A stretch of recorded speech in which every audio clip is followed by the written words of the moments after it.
Assalamualaikum murid-murid. Hari ini kita akan belajar kedudukan not pada garis balok. Okey, baiklah. Berikut merupakan garis balok. Garis balok mempunyai 5 garis dan 4 ruang. Okey, baiklah kita akan tengok pada gambar.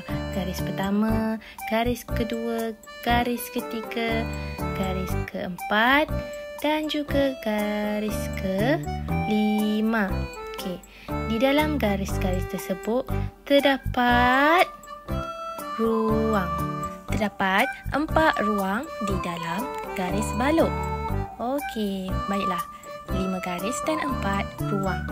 Macam mana kita nak ingat kedudukan not pada balok ialah kita boleh guna akronim, iaitu akronim kedudukan not pada garis balok. Yang pertama E, emak.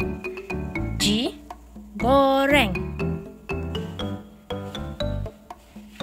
B ialah bihun. D, dengan. Dan F pula ialah fishball.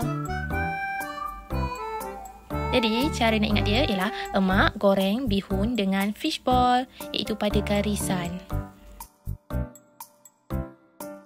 Seterusnya pada bahagian ruang senangnya kita ingat dengan perkataan face, iaitu muka.